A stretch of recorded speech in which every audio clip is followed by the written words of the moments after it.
karunia dari Allah Subhanahu wa taala, anugerah dari Allah Subhanahu wa taala, segala macam bentuk ketaatan dan ibadah yang telah dan sedang kita lakukan. Dan mudah-mudahan Allah Subhanahu wa taala menjadikan ibadah istiqomah bersama kita dan memberikan efek serta dampak yang maksimal. Karena bekas orang beribadah itu macam-macam. Bekas ibadah itu bisa jadi pahala, dan bekas ibadah juga adalah karakter serta akhlak. Maka ketika berpuasa, pesan Nabi Muhammad SAW, man lam yada qaula zur wal amal bih falaysa lillahi hajatun fi ayyada'a ta'amahu wa syarabah. Barang siapa yang belum bisa meninggalkan kata-kata dusta dan perbuatan dusta pada puasanya, falaysa lillahi hajat, maka Allah enggak perlu, maka Allah enggak ada butuh pada puasanya. Di hadis yang lain Rasulullah bersabda dalam hadis qudsi, Allah berfirman, as-shaumu li wa ana ajzi bihi. Puasa itu memang untukku dan aku yang memberikan pahala. Ada pahala, ada dampak sosial dari puasa. Pahalanya Allah yang memberikan ganjarannya, dampak sosialnya bahwa puasa harus mampu mentarbiyah kita, membawa pada karakter-karakter positif yang ada pada diri kita. Kalau puasa-puasa tapi lisannya masih menyakiti, lisannya masih dusta, dan perbuatannya masih zalim, ngambil hak orang lain dan yang lain, Nabi bilang itu nggak ada apa-apa puasanya, nggak ada dampak yang maksimal dari puasanya. Dan semua bentuk ibadah kita harus ada efek sosialnya. Makin kita rajin beribadah, makin baik kita kepada sesama kita, kan gitu ya. Makin kita terus-terusan sholat, makin bagus nih akhlak kita nih.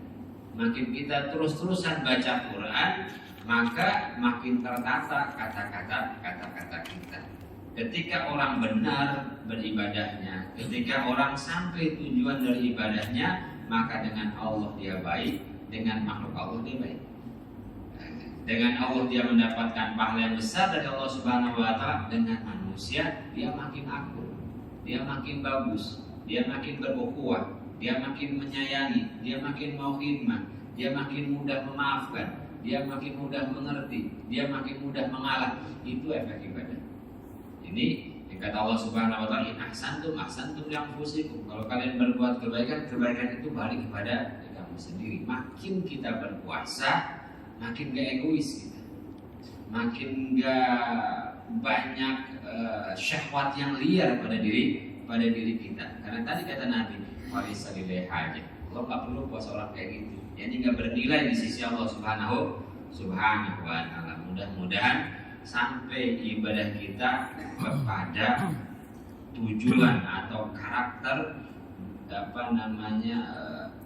inti dari apa yang Allah perintahkan kepada kita. Makanya kata ulama ada 4 tahapan ketika orang ingin beribadah dan berhasil ibadahnya. Ada ibadah apapun, puasakah, baca Qurankah, sholatkah, dan yang lainnya, sedekahkah, itu semuanya harus melewati 4 tahapan. Tahapan yang pertama adalah takfir. Takrir yang pertama adalah mengulang-ulang ibadah tersebut, terus diulang-ulang, ya. Terus diulang-ulang, nggak bosan-bosan. Di sini butuh perjuangan. Maka puasa nggak cukup Ramadan. Puasa nanti kita akan bahas. Ada puasa Sya'ban kemarin, ada puasa Muharram, ada puasa Ayyamul Bid, ada puasa Senin Kamis, ada puasa nanti puasa Dzulhijjah, puasa Arafah, dan yang lain. Takrir, ulang-ulang aja terus. Belum nikmat Ustaz, iya. Belum istiqomah Ustaz, ngaji. Takrir, ulang-ulang terus. Di sini butuh sangat kesungguhan, dan di sini butuh benar-benar teman, butuh benar-benar kawan. Karena masih mudah lepas dengan ibadah di tahapan ini.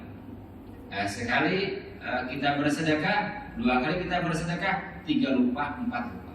Takrir. Maka ada tuntunan dari Nabi Muhammad SAW, di tahapan ini kalau kita ninggalin kodok, walaupun sunnah. Ya, kita punya wirid, kita punya hizib, lupa, ketinggalan, ulang. Ya. Kalau biasa kita sholat duha 2 rakaat, hari ini kita tidak, besok 4 rakaat, terus begitu. Ya. Bahkan kita boleh menghukum diri kita sendiri di tahapan ini. Ini butuh betul-betul mujahadah, butuh betul kesungguhan, takrir, ulang terus, ulang. Maka ibadah kadang 1 kali, enggak ada 1 kali. Sholat 5 kali. Ramadan nggak cukup 1 hari, 30, 29, 30 hari. Begitu orang membaca Quran nggak cukup 1 kali. Nggak ada ibadah yang cukup dilakukan 1 kali. Zakat, udah Ustaz, zakat tahun kemarin, tahun ini zakat lagi, tahun besok zakat lagi, terus zakat lagi, takrir, terus ulang-ulang. Nah, kita waspada nih di tahapan ini. Bisa naik kelas, naik makom, naik ke tahapan selanjutnya. Namanya takrir, pakai kop. Takrir yaitu mulai ibadah itu menetap pada diri kita. Menetap itu kalau kita tinggalin, ada sesuatu yang hilang. Ngaji yang sudah kita lakukan, ketika ketinggalan, ada seperti nggak lengkap nih.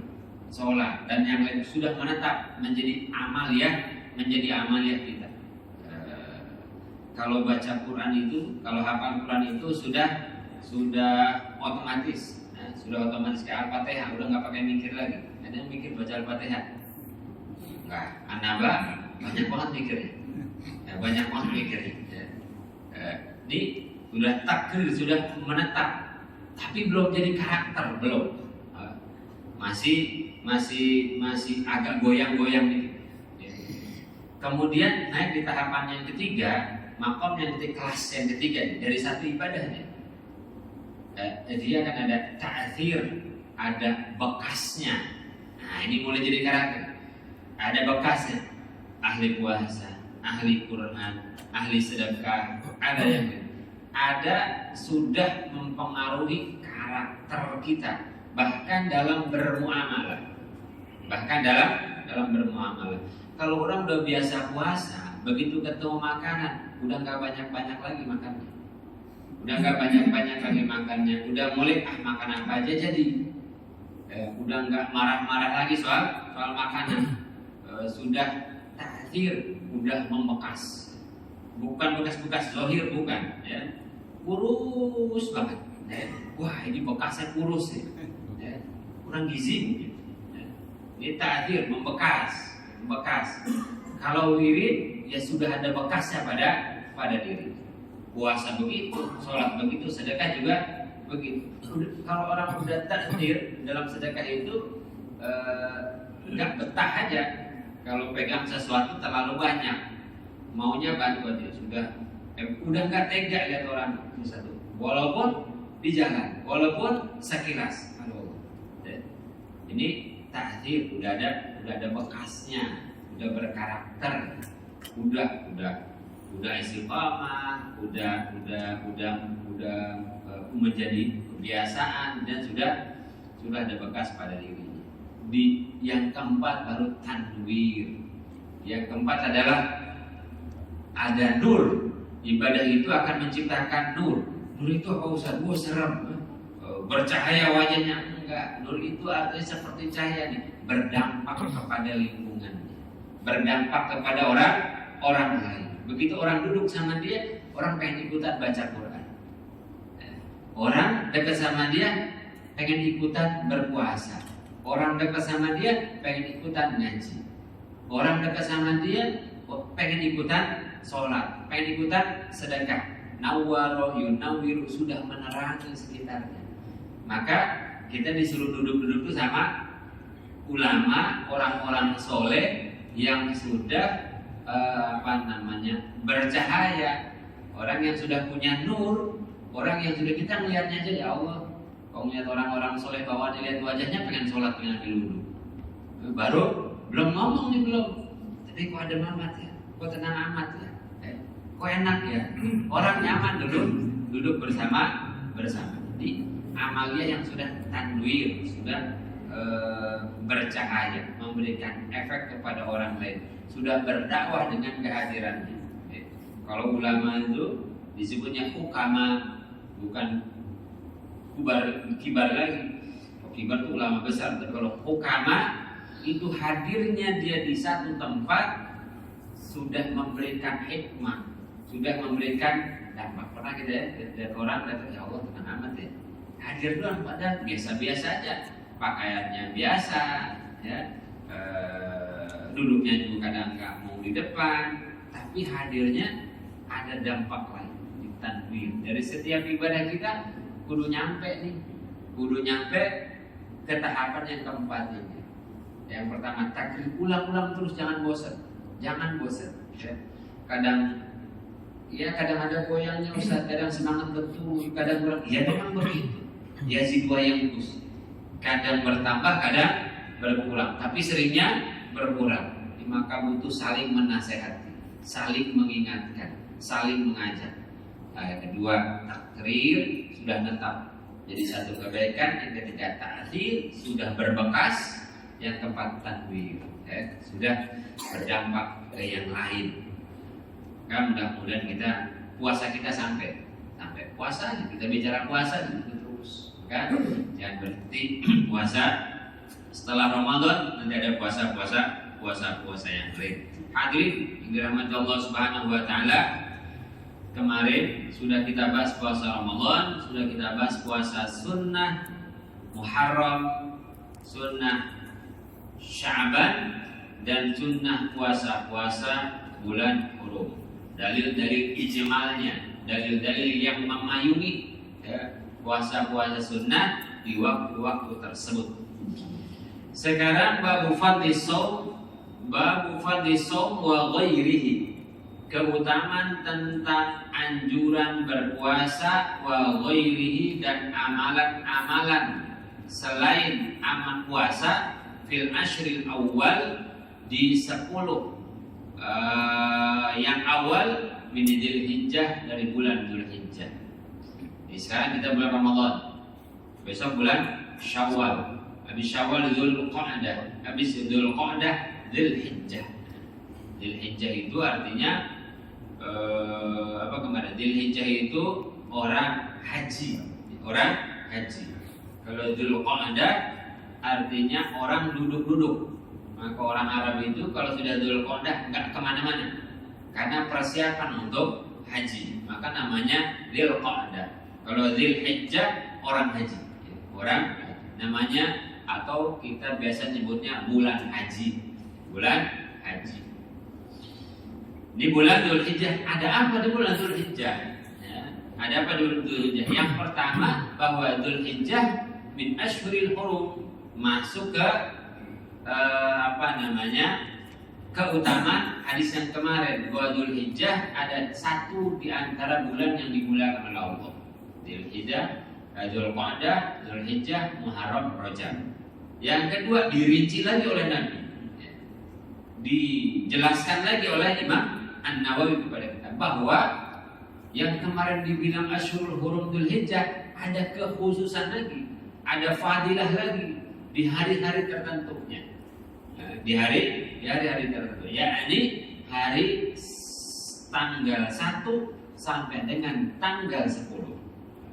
Apa yang disebut fadilah? Yang paling utama, kalau orang-orang nyari fadilah itu orang nyari pahala besar dari Allah Subhanahu wa taala. Allah memberikan fadilah itu artinya ibadah di waktu-waktu tertentu itu ada kekhususan pahala, ada kekhususan ganjaran.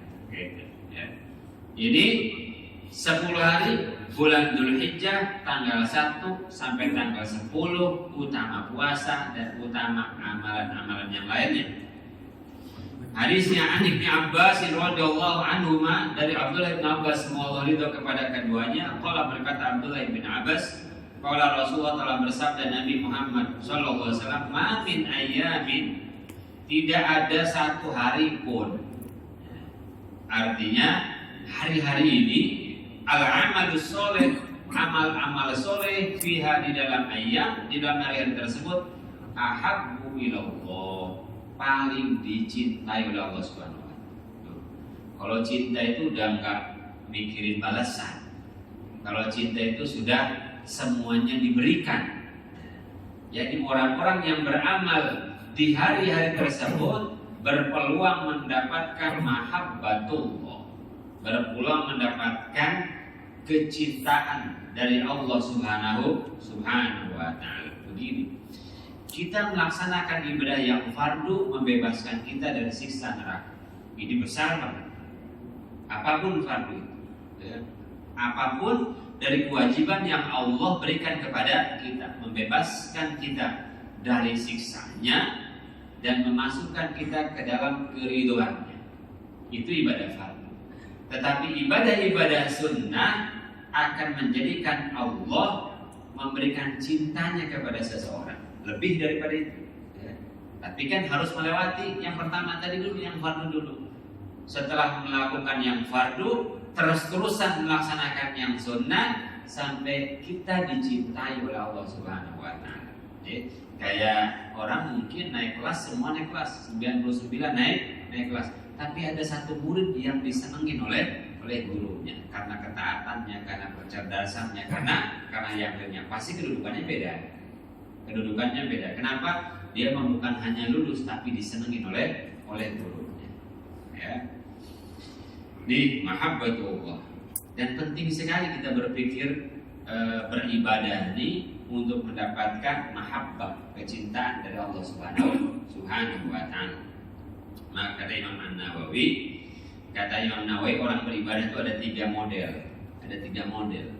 Yang pertama adalah modelnya abid, yang pertama adalah modelnya hamba sahaya, ibadah penuh dengan ketakutan. Takut ini, takut itu, takut disiksa, takut kubur, takut murka Allah. Dia taat khair jadi juga. Tapi dia hidup dan beribadah penuh dengan ketakutan. Ibadahnya seorang hamba sahaya. Layaknya seorang hamba sahaya takut sama Tuhannya.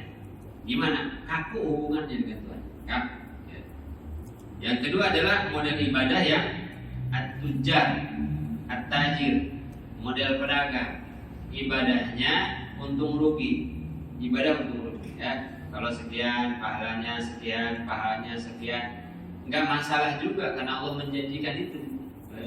Tetapi kayak pedagang ada rasa tuh rugi ibadahnya, banyak nongkrong di pasar, ibadah terjin, ya. Tapi gak ada masalah juga, selamat juga, boleh, bukan nggak boleh karena Allah menjanjikan pahala, menjanjikan reward, menjanjikan balasan. Kalau sedekah diganjar segini, nanti digantinya dengan yang baik segala macam. Tapi ini ibadah belum nikmat banget, karena adalah ibadah pedagang. Ada satu titik, aduh merasa rugi, ya. Lagi nggak bisa sedekah, lagi pas-pasan, ya. Bukan lagi jadi muzaki, tapi tahun ini jadi mustahik tiba-tiba. Aduh, rugi, ya. Yang kedua, tajir, tujar, ibadahnya pedagang. Dan ketiga kata Imam Nawawi, ibadah yang paling enak itu adalah ibadah seorang pencinta, ibadah seorang muhibbi, orang yang mencintai Allah Subhanahu wa ta'ala. Udah enjoy saja, udah nikmat saja, sudah senang saja udah. Ya. Ibadah Ramadan udah nggak berat lagi, udah nggak terlalu terbawa bahkan kepada friksi pelaksanaan ibadah. Udah enak, udah nggak ribut lagi tuh. Udah nggak ribut lagi tuh awal Ramadannya kapan, kemudian akhir Ramadannya kapan. Dia udah senang aja ibadahnya, udah karena Allah lagi, udah nggak dilihat lagi tuh makhluk mau kayak gimana kayak orang, udah senang aja ibadah seorang pencinta. Ya. Makin lama dengan Tuhannya, dia makin enak. Udah datang Ramadan, udah nggak ribut lagi tuh soal jumlah bilangan tarawih itu. Ini begini, ini takut salah, ini takut ini. Ini ibadahnya abid masih, ya. Ibadahnya abid. Nanti pahalanya segini. Ibadahnya tujar ini, ibadahnya pedagang. Tapi muhibbin, ibadahnya seorang pencinta, nggak ada masalah. Yang penting saya bisa bertemu dengan Allah Subhanahu wa ta'ala. Udah nggak berasa lagi lama tuh ibadah itu, ya. Udah nggak berasa lagi, yang penting bisa bersama Allah. Makin lama dengan Allah, saya makin senang. Makin bisa lama interaksi dengan Allah Subhanahu wa ta'ala, saya makin suka. Udah gak rame lagi ibadah, udah kagak rame lagi. Ibadahnya seorang pecinta, nikmat ibadahnya udah. Nggak peduli lagi berapa orang yang ngaji, nggak peduli lagi. Yang penting saya bisa dengar kalam Rasulullah, kalam Allah Subhanahu wa Ta'ala. Ya. Udah, aduh, kalau ngaji sedikit kan pahalanya sedikit. Kalau ngaji banyak pahalanya banyak. Pedagang, pedagang, untung, selalu untung rugi, untung rugi. Tapi orang kita udah nikmat, udah nggak peduli lagi berapa orang sholat berjam, aku nggak peduli. Mau 2 orang, mau 3 orang, yang penting urusan saya dengan Allah Subhanahu wa Ta'ala. Udah nggak rame ibadahnya. Kenapa? Ibadah seorang udah merasakan nikmatnya itikaf. Itikaf Allah, disuruh itikaf sama Allah. Saya datang ke masjid. Ya. Ini penting melaksanakan, mendawamkan, mengejar ibadah-ibadah sunnah. Sering saya sampaikan bahwa nggak mungkin kita bisa melaksanakan seluruh ibadah sunnah Nabi Muhammad SAW 100%, nggak akan sempat melakukan yang lain. Tapi cari ibadah-ibadah sunnah, dan ibadah sunnah itu boleh milih.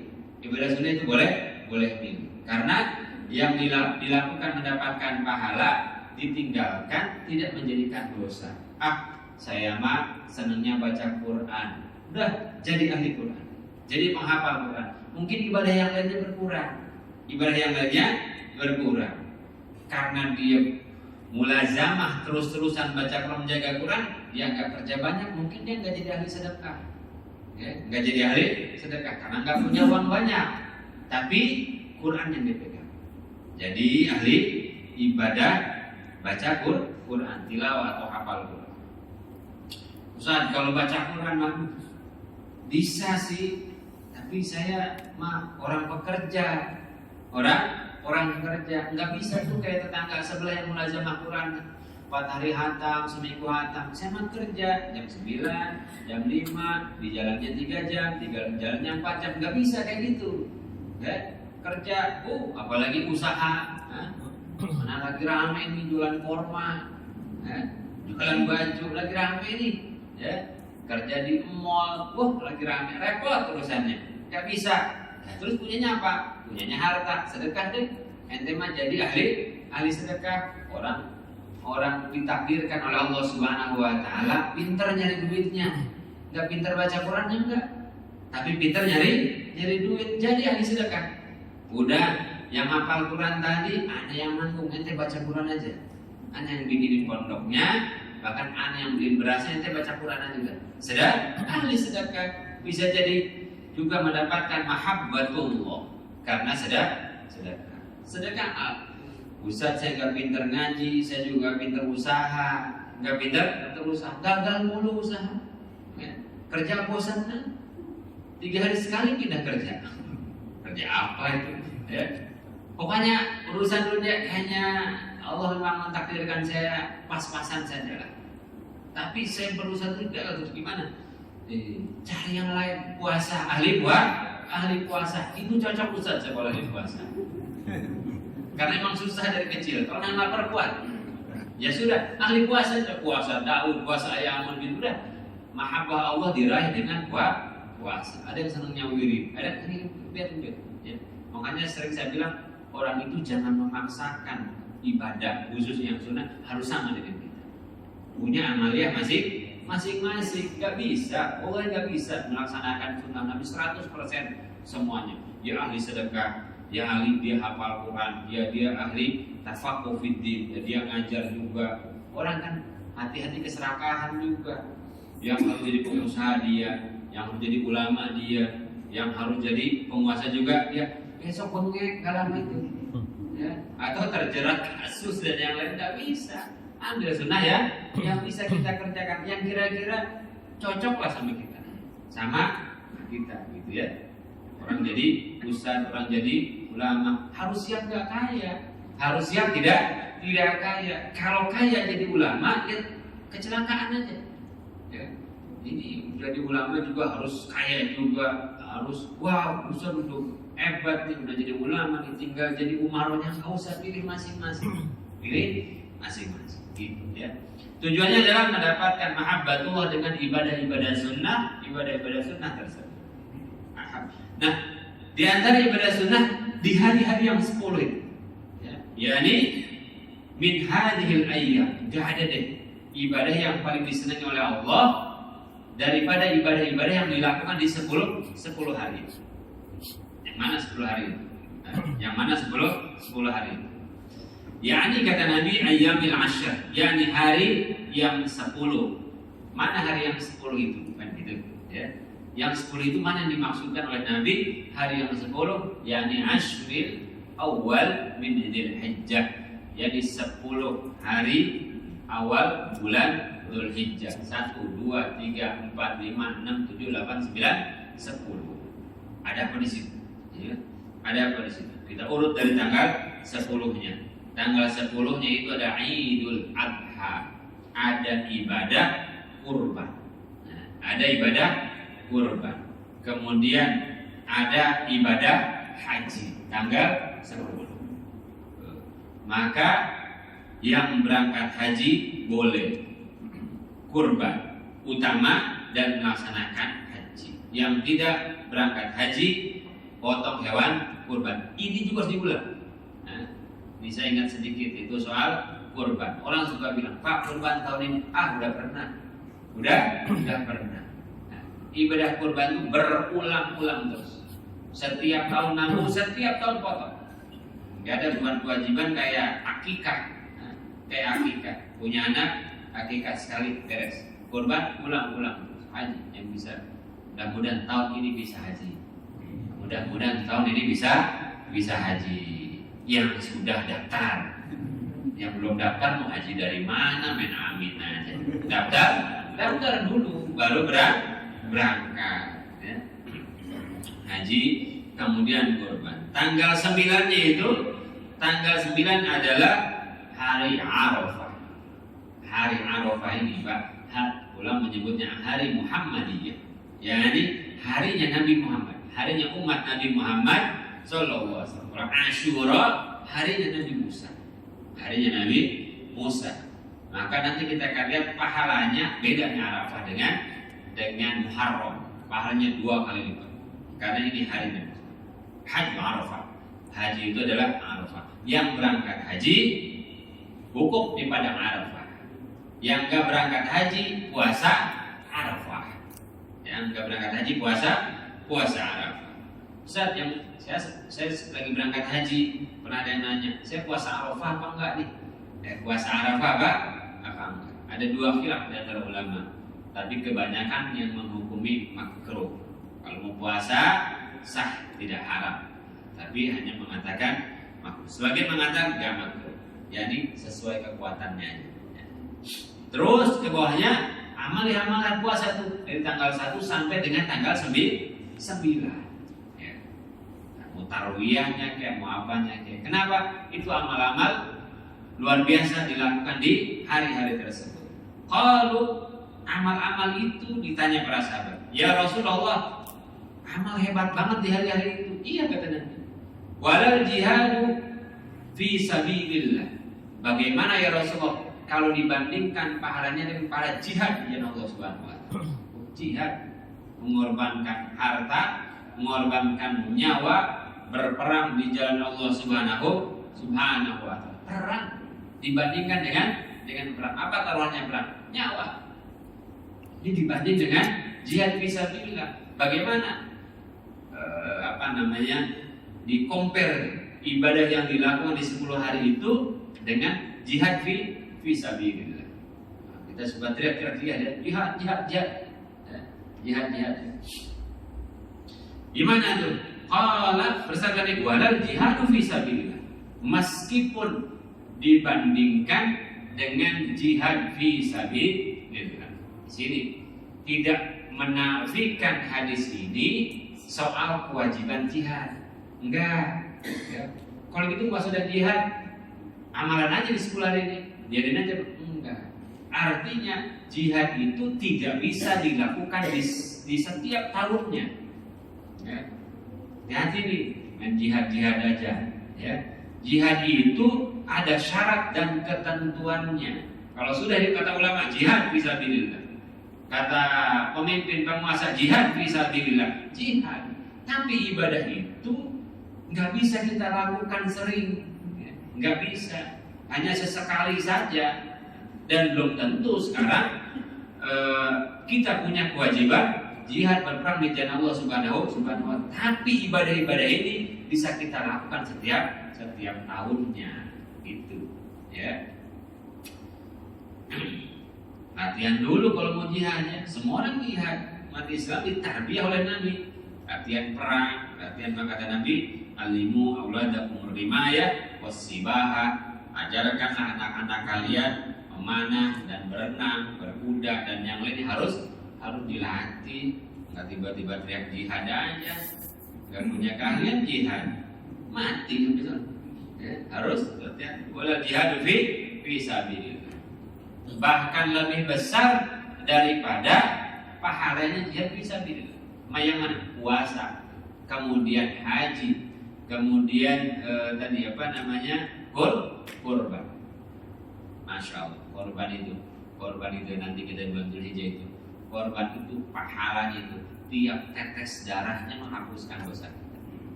Sejumlah bulu-bulunya, sejumlah tulang-tulangnya, sejumlah apapun yang ada di hewan korban kita itu jadi pahala. Walaupun kebuang, walaupun nggak dimakan. Korban. Nantilah kita bicara soal korban. Kata Nabi, illa rajulun kecuali laki-laki kharaja bi nafsihi yang keluar dengan jiwanya wa mali dan hartanya falam yarji min dzalika bi syai', kemudian enggak balik lagi. Ya.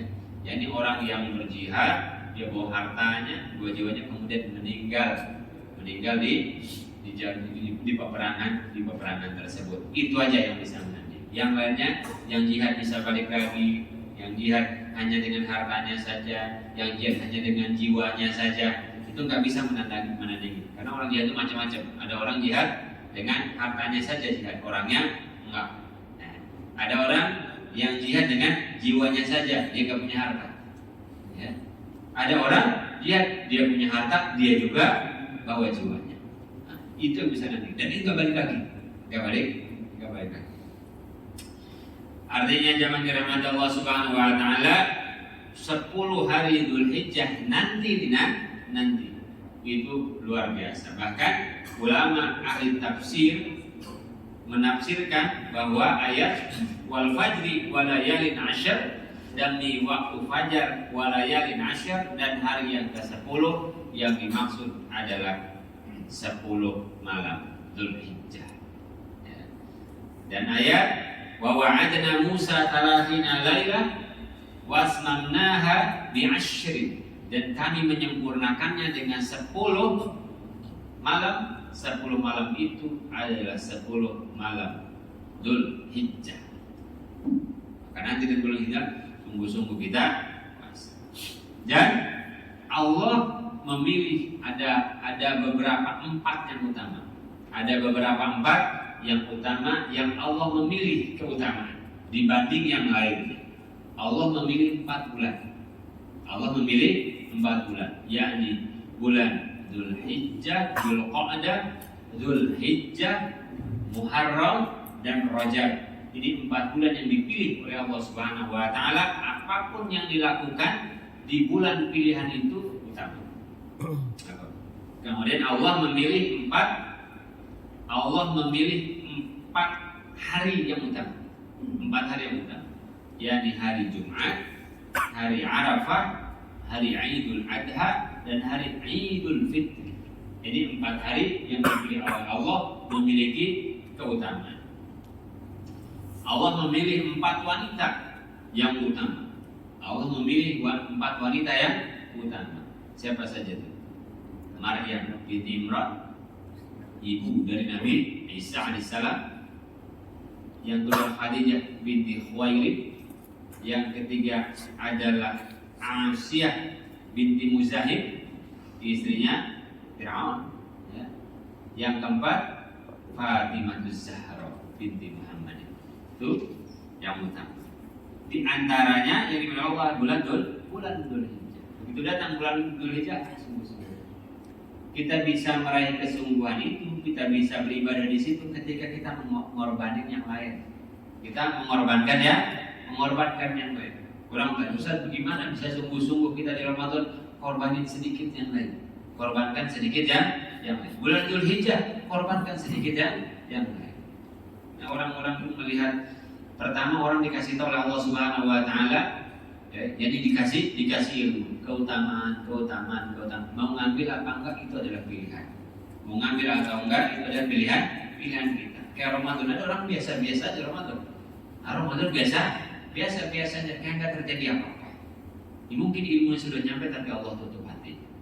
Dan jangan sampai seperti itu.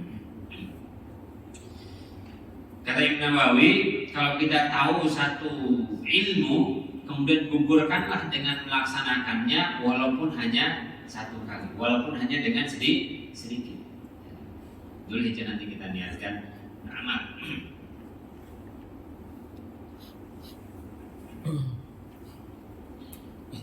Apa yang dilakukan dalam hadis yang lain?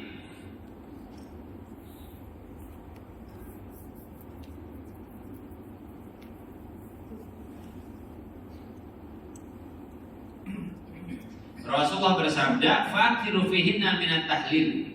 Maka kalau sampai 10 hari Dzulhijjah itu perbanyaklah bertahlil, mengucapkan la ilaha illallah, mengucapkan takbir Allahu Akbar, banyak-banyak bertasbih. Terus fa inna siyama yaumin minha ya'adulu siyamu sana. Karena puasa satu hari di 10 hari bulan Dzulhijjah. Kalau puasa nggak nyampe 10 ya, puasa nyampe 9. Karena 10-nya hari yang diharamkan kita puasa. Puasanya sampai tanggal 9 itu satu hari berbanding 1 tahun. Satu hari berbanding satu tahun. Maka orang bersemangat untuk berpuasa di hari itu. Wal amalu fiha bisa bimi'ati di'afin. Dan beramal soleh di hari-hari itu dikalikan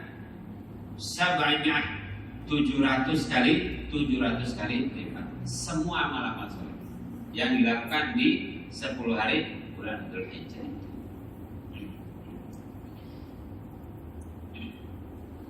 Rahul Bukhari, hadis ini sahih diriwayatkan oleh Imam Bukhari, dan hadis ini mentahsis,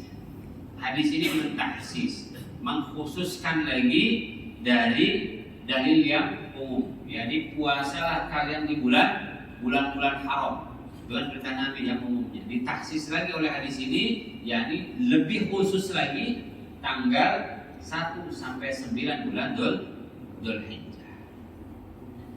Makanya nggak usah ribut lagi. Ada nggak puasa tarwiyah? Ada nggak puasa yang lain? Orang disunahkan tanggal 1 sampai tanggal 9. Sudah cukup sampai situ. Dalil sahih jelas itu sampai situ. Jadi nggak usah tanya-tanya lagi. Arafah ada dalil sudah 10 ditahsis, sudah dari 1 tahun 4. Dari 4 ini ditahsis 10, 9. Dari 9 ditahsis lagi puasa Arafah. Yang lainnya nggak ada Ustaz. Misalkan nggak ketemu hadis khususnya tanggal 1 sampai tanggal 9, berarti pakai dalil yang di atasnya. Begitu cara kita istidlal, cara kita berdalil. Kadang-kadang kita amal kita ini gampang banget digoyang. Lagi antang-antang puasa tarawih, nggak ada itu hadisnya puasa tarawih. Ya kan nggak ada. Pun misalkan kita menilai dhaif hadis itu, ada yang di atasnya. Saya pakai hadis yang di atasnya, sahih puasa tanggal 1 sampai tanggal 9, amal di 10 hari, harus jalan. Gitu. Ya.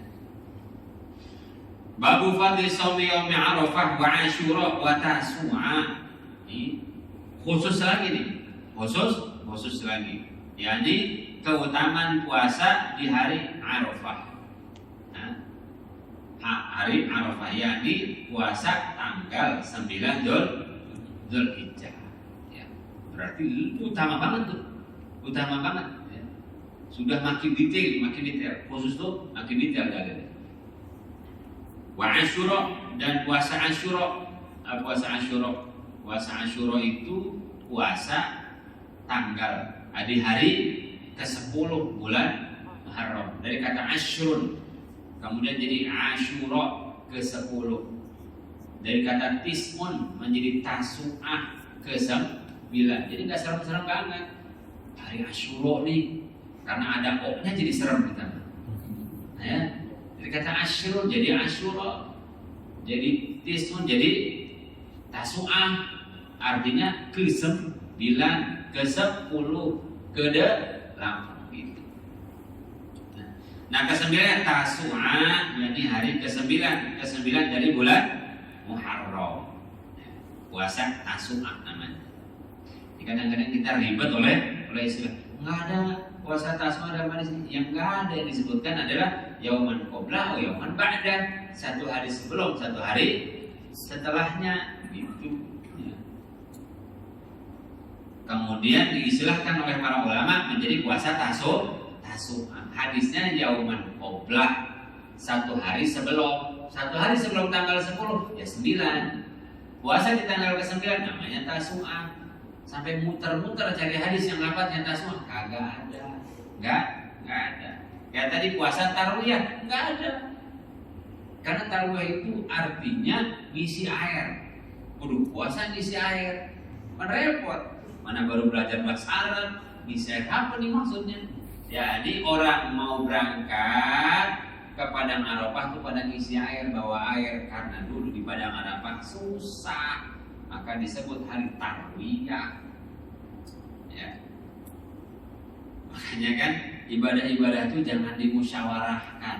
Ibadah dimusyawarahin.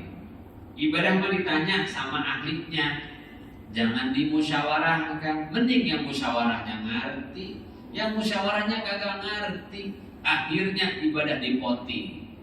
Kira-kira kita sholat jamaah apa enggak nih? Poting RT sama RW. Mana ceritanya? Ya fas'alu ahla dzikri in kuntum la ta'lamun. Datang dong ke ulama, datang ke orang yang ngerti. Ustaz, berdasarkan penelitian, kalau sudah pertengahan Ramadan, saya lihat di CCTV-nya. Ente enggak ke masjid juga? Enggak, ada cuma lihat di CCTV. Ya, diteliti nih, kalau pertengahan Ramadan ini kosong orang sedikit terawih, maka kami ambil kesepakatan diliburin terawih di pertengahan Ramadan. Gimana cerita ngaco? Ibadah jangan dimusyawarahkan. Sambil yang musyawarahnya kagak pada ngerti. Wah, 60% ternyata jemaah kagak begini. Kadang-kadang kita ketawa, ini pinternya sebelah mana sebenarnya? Jadi fas'alu ahla dzikri in kuntum la ta'lamun. Tanya orang-orang yang ngerti itu, ya. Kalau enggak, orang berantem, rame, ribut aja tiap tahun, ya. Puasanya begitu, tarawihnya begitu. Tarawih dia kagak, puasa dia kagak, orang demen ribut doang. Rame dong, rame, ya. Ya Allah, ya. Nih, puasa Asyura, puasa Tasu'ah. An Abi Qatadah radhiyallahu anhu, dari Abu Qatadah radhiyallahu anhu qala su'ila Rasulullah an shaumi yaumi Arafah. Rasulullah ditanya tentang puasa Arafah. Arafah itu i'tiraf, pengakuan. Masyaallah. Inna al-hajju Arafah. Itu kalau hari Arafah orang berdoa, setan nangis. Itu hari qabul doa. Makanya kita pengen sering-sering berada di Padang Arafah. Gak indah, gak enak ya di Padang Arafah itu. Seenak-enaknya mau plus sekalipun panas. Tapi kok adem gitu di Padang Arafah. Masuk, ya. Mana tendanya kagak permanen, gak permanen di Padang Arafah. Tetapi i'tiraf, yaitu pengakuan. Orang haji nggak ada di Padang Arafah nggak sah haji. Ada orang haji tergoda pengen Hajar Aswad. Di hari Arafah itu Ka'bah diganti tuh, kiswahnya diganti. Dia nggak ke Padang Arafah, dia ke Ka'bah mumpung sepi katanya. Dia di ibadahnya pedagang itu. Hari-hari biasa susah. Begitu hari Arafah sepi Ka'bah. Orang dia lihat di video, dia tinggalin, dia nggak ke Arafah, dia ke Ka'bah. Mau sepi nonton, ayo dengan nonton banget kita kan. Cuma nonton kiswah dibuka, dia nggak ada Padang Arafah, kagak sah haji. Makanya ibadah kudu tanya yang ngerti. Arafah, ya Allah. Yaum Arafah, al-hajj Arafah. Kata Nabi, haji itu adalah Arafah. Kita berasa di mana? Kita berasa di Padang. Kita berasa di Padang Mahsyar. Kita berada di padang mahsyar itu kayak gitu, di padang mahsyar. Di Arafah. Ustaz, beda-beda di padang Arafah kok. Ada yang pakai tenda dadakan, ada yang di VIP, ada yang makanannya antri, ada yang makanannya macam-macam. Padang mahsyar begitu, Pak. Padang mahsyar juga begitu, nggak sama semuanya. Enak aja. Di padang mahsyar wallahi beda. Kalau haji ya tergantung ongkos, ya kan? Tergantung ongkos. Reguler itu tenda bawa, begitulah ya. Ongkos yang dibawanya cukup untuk reguler 35 juta pas habis. Karena ongkosnya 35 juta. Yang 200 juta beda, bos. Ya, tendanya khusus plus, ya, makanannya prasmanan, ya, enak. Kenapa? Ongkosnya 200 juta, 250 juta. Apa hubungannya dengan padang mahsyar Ustaz? Ya sama, tergantung ongkos yang nanti bawa. Ya, amalannya kita itu pas-pasan. Ya mohon maaf di padang mahsyarnya, ya, abding-abdingan gak karuan tuh. Ya, kelelap sebagian. Ongkos yang dibawa cekak. Yang ngepres pas-pasan, selamat juga untung. Lah yang ini ibadah sholat jamaahnya nggak pernah ketinggalan. Tilawah Al-Qurannya terus-terusan, sedekahnya kuat, VIP di padang mahsyar. Ustaz ngarang enggak, kata Nabi, sab'atun yudhilluhumullahu yawma la dhilla illa dhillu. Ada 7 orang yang nanti kelak di padang mahsyar berada di perlindungannya Allah, naungannya Allah Subhanahu wa taala ketika yang lain dinaungi oleh Allah Subhanahu wa taala. Itu tergantung ongkos yang dibawa. Jadi kalau di dunianya kira-kira beramalnya ya kadang mati, kadang hidup, kadang ada, kadang enggak, ya maaf, nanti di padang mahsyar kita beda. Ustaz sebelah mana? Agak sebelah sini nanti kita. Sebelah sini. Tergantung insya Allah ongkos yang dibawa. Allah kan maha adil. Loh, kalau semua sama kita akan protes. Allah nggak adil. Ya Allah, waktu orang nyari duit saya sholat. Jadi waktu orang ngumpulin duit senang-senang dunia saya ibadah. Waktu orang pakai dengan Google sendiri saya sedekah. Masa di sini sama aja? Kan Allah maha adil. Waktu yang lain tidur saya qiyamul lail ya Rasulullah. Kok sama sih? Ya. Beda. Jadi silahkan kan. Mau senang di sini, mau senang di sana, itulah pilihan Anda. Itu enggak sama. Di alam kubur beda, beda. Surganya beda. Surga beda. Katakanlah sama-sama masuk surga, tapi jangan berharap surga sama semuanya. Beda. Orang yang hafal Quran sama yang hafalannya At-Takasur An-Nas beda dong, masa disamain? Beda. Sebelah mana tuh? Kan bisa begitu. Tapi main boleh main. Ke surganya Ustaz main boleh. Tapi habis kan suruh pulang. Iya lah. Masa? Lah saya kita nggak terima gitu ya, nggak terima yang hidup kita dedikasi berkorban hidup kita untuk ibadah. Lah sama main nongkrong di pasar. Ya Allah gimana ceritanya ini? Gitu kan ya? Kira-kira begitu gambarannya. Ya. Jadi kita sudah punya gambaran di mana keadaan kita nanti. Ansom yaum Arafah, puasa Arafah dari Arafah. Kita kan di padang mahsyar. Allah mana bawa cuman yang handbag kita itu koper nggak dibawa, nggak dibawa. Orang berangkat haji itu kayak berangkat kalau saya sih orang berangkat haji itu kayak orang mati. Makanya kalau dulu ditalak itu ya azan ditalak ini. Orang kayak berangkat mati, ya cuman bawa alat kadar yang bisa kita bawa nggak banyak sekali. Ada orang haji bawa rumahnya nggak ada. Ada orang haji bawa mobilnya nggak ada. Sultan sekalipun nggak. Ya, sama nyampe sana cuma dua piece doang, 2 potong kain doang. Itu bagian atas, bagian bawah. Celana dalam aja kagak dipakai. Dalam nggak dipakai. Dan saya perhatiin itu nggak ada kain ihram mahal-mahal sekali itu. biasa aja. Paling mahal itu 100 real lah, 100 real, 150 real. Udah jalan begitu. Nanti bawa cukup begitu. Untungnya bisa balik lagi kalau beruntung. Kalau nggak beruntung ya abadan abidin di sana. Di Makkah, di Madinah. Ini Arafah. Mudah-mudahan haji ya. Yang bisa plus gitu. Yang nggak bisa plus ya reguler. Kudu punya niat. Soma yaum Arafah. Gimana ya Rasulullah tentang keutamaan? Jadi minal fadli bidalil. Tentang keutamaan puasa Arafah. Dan ini juga jadi dasar buat kita, boleh kita nanya keutamaan ibadah yang sedang kita lakukan atau kita lakukan. Cuman tanyanya kepada yang ngerti. Ini kan sahabat bukan mempertanyakan, ya Rasulullah, kami mau puasa Arafah, tapi apa sih keutamaannya? Boleh nanya begitu. Ustaz, apa sih keutamaannya tarawih? Ustaz, apa sih keutamaannya khatam di bulan Ramadan? Apa keutamaan sedekah di bulan Ramadan? Boleh nanya begitu. Ya?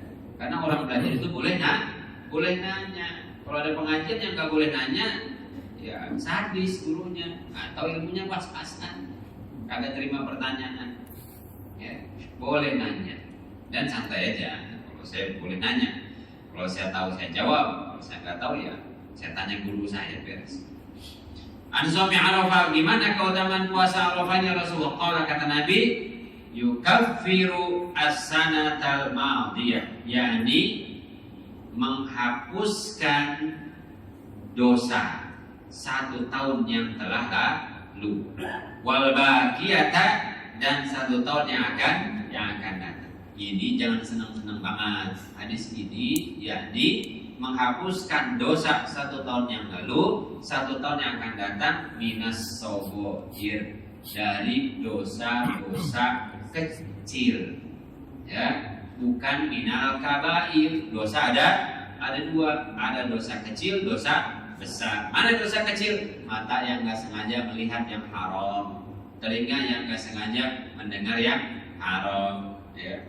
Perbuatan kayak gitu tuh, yang lagi lihat dakwahnya Ustaz, ya, di YouTube, di TikTok, di medsos, tiba-tiba yang pinggir tuh lewat tuh, set, kita klik, ya.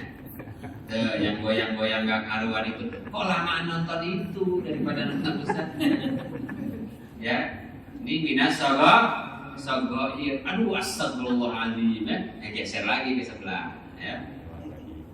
Enggak, bukan dakwah, yang satunya lagi. Ya, yang begitu kira-kira gitu, dosa-dosa kan? Dosa-dosa kecil, ya. Dari kita kadang-kadang lalai kepada Allah, ya, gitu, ya. Membelanjakan harta di jalan yang harta kita yang kita dapat dengan halal, tapi dibelanjakan di jalan yang haram, ya. Nggak sengaja nyawer di kondangan, ya. Sengaja tuh, ya. Karena istri nggak ikut. Kalau istri ikut mah nggak berani, ya. Minah mendekati haram kalau istri ikut. Jadi minas sagoir yang gitu-gitu tuh yang dihapusin tuh, ya. Sedangkan dosa-dosa besar minal kabair enggak otomatis hilang.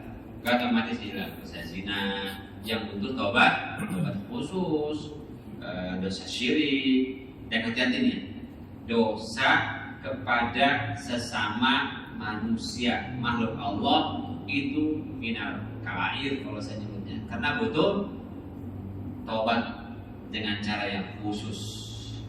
Sama kita nih, walaupun ghibah kecil, walaupun ngomongin, nggak otomatis hilang dengan puasa Arafah, enggak, ya.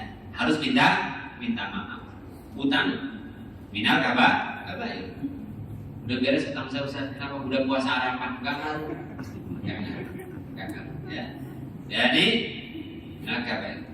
1 tahun yang lalu yang sudah pernah kita kerjakan, kemudian wal baqiyata, dan puasa yang tahun yang akan datang. Kan kita belum berbuat, ya? Udah hidup belum di 1 tahun yang akan datang? Belum. Sudah melakukan dosanya? Belum. Ya. Cita-cita aja nggak ada, kok udah diampuni siapa? Apa maknanya?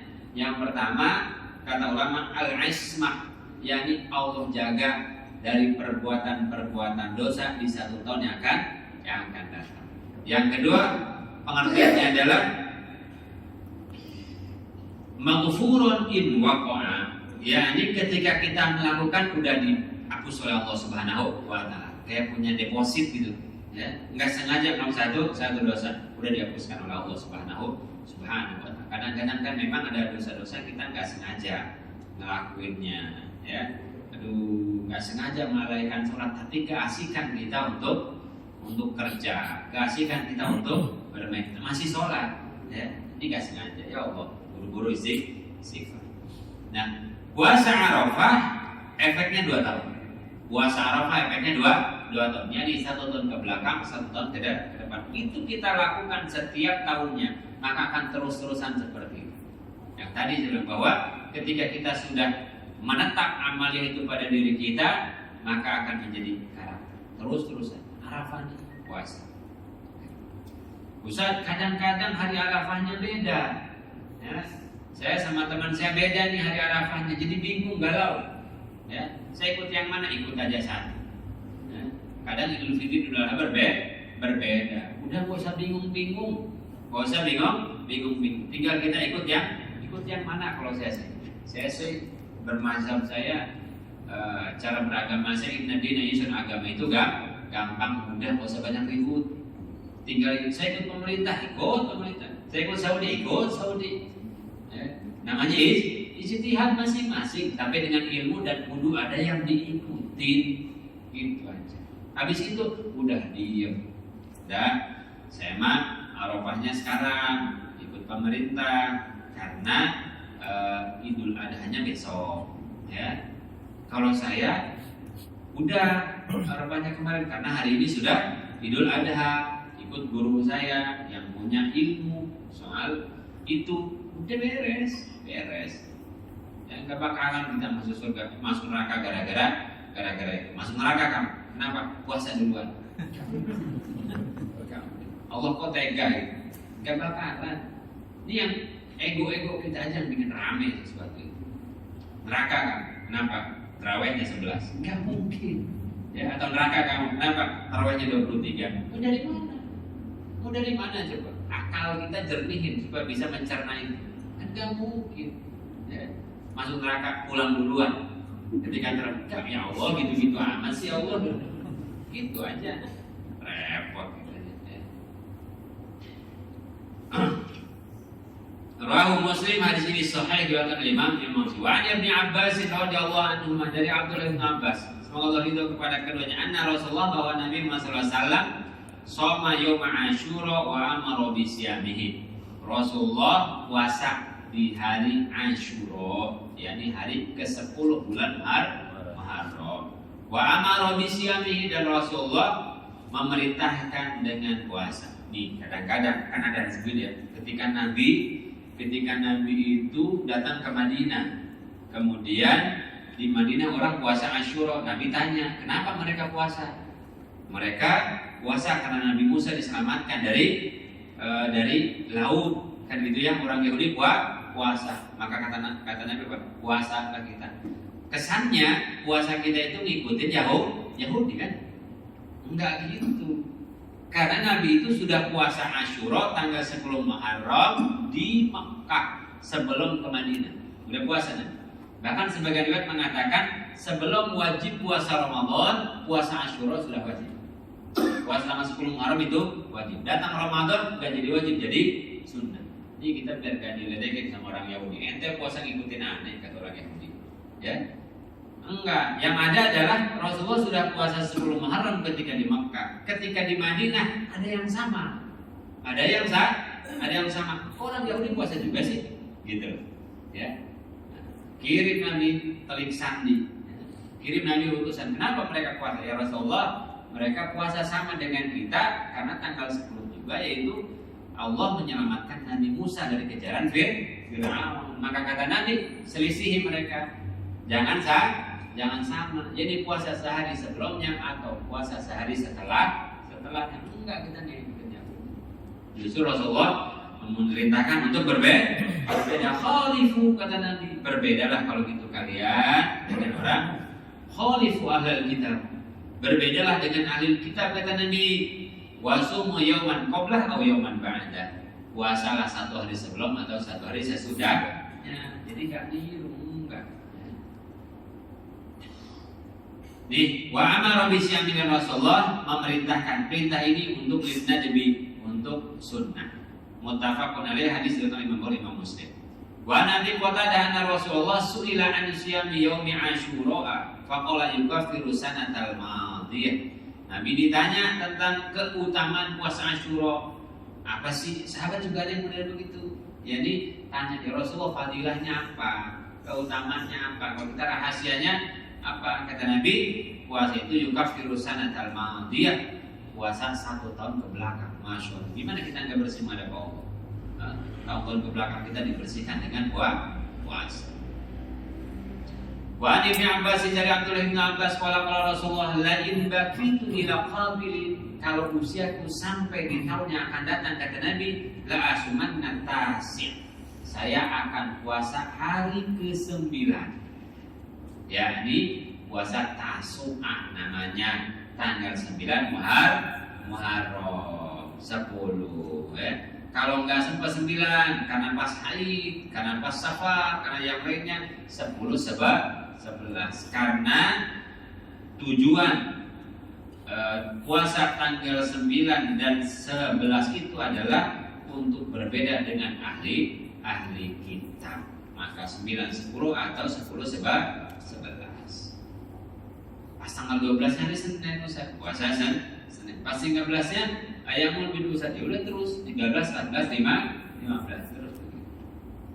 Tapi jangan banyak-banyak ya, jangan banyak-banyak. Untuk yang pemula, newbie, ya, jangan banyak-banyak banget itu puasa. Pokoknya mas Senin Kamis, ayamul bid, Daud semuanya. Jangan, pilih satu aja dulu istiqomahin. Ustaz, saya ayamul bid aja deh. Ya. Kebetulan saya kerjanya banyak di luar kantor, Ustaz, keliling dulu. Ya. Kalau nggak ngajak makan, ya diajak makan. Repot kalau Senin Kamis. Ya udah ayamul bid.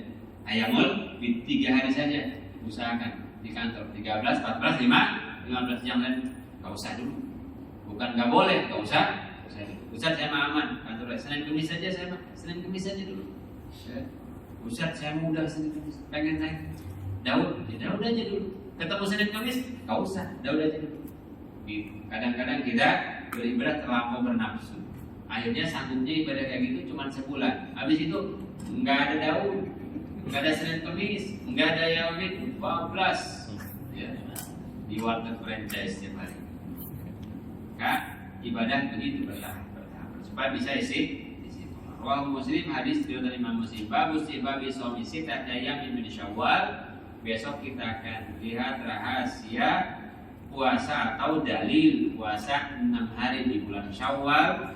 Kaifiyat, tata caranya, apakah harus 6 hari langsung, apa boleh berselang-selang. Gimana kalau wanita yang punya utang puasa, yang mana dulu insyaallah di pertemuan yang akan datang. Allah para jamaah dirahmati Allah Subhanahu wa taala.